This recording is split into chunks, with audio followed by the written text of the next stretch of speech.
Oh, good morning mga boss, no? Ito yung Raider 150. Dinala sa atin ng customer, no? Ayan siya. Dinala sa atin ng customer kasi pinagawa na yan sa ibang shop, no? Pinaulit lang sa atin kasi yung customer nagagalit na. Kay saglit niya lang raw nagamit na umingi na ulit, yun pala ging welding lang yung sa kabila. Tapos ayan, no, konti lang yung nakakapit na thread yan kaya na-loose thread siya.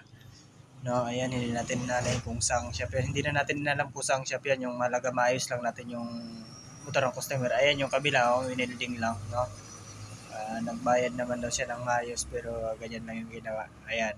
Kunti lang yung nakakapit sa kabila kaya talagang maharos yung thread niyan kapag ganyan lang kababaw. No? Ayan.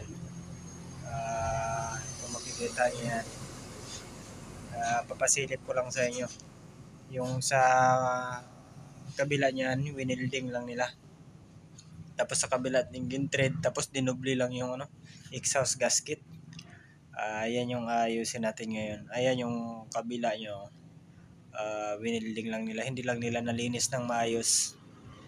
Kaya welding lang ng welding. Hindi nila tinatanggal yung flux. Kaya kunti lang yung kumapit. Pero sa atin hindi welding yung gagamitin natin dyan. Kundi bubunutin natin yung bolt na naputol.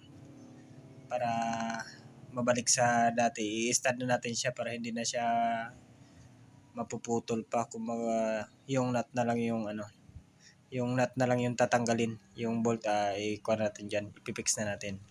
Ayan yung sa taas. Ayan o. Yan yung tatanggalin natin. Tapos yung sa kabila, gagawa natin ng paraan para may thread pa rin siya. Ayan o, kung sisilipin nyo, makikita nyo na sira na talaga yung haros na. Wala nang thread. Gagawa natin ng paraan yan para makabit natin. Hindi na rin tayo magbabaklas ng cylinder head yan. Ayan na yan siya mga boss. Ging cut lang natin. Naayos na. Kasi nga busy tayo, walang maghawak ng cellphone para mag-video. Ayan. Okay na siya. Naka-stud na yan. No? Okay na. Matutuwa na yung customer niyan kasi naayos na.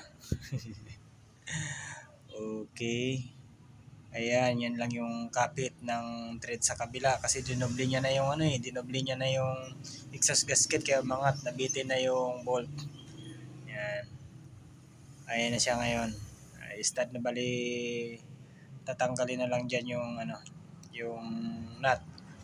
Nilagay natin diyan high tensile bolt para kahit na mainit, laban siya, hindi basta-basta maputol.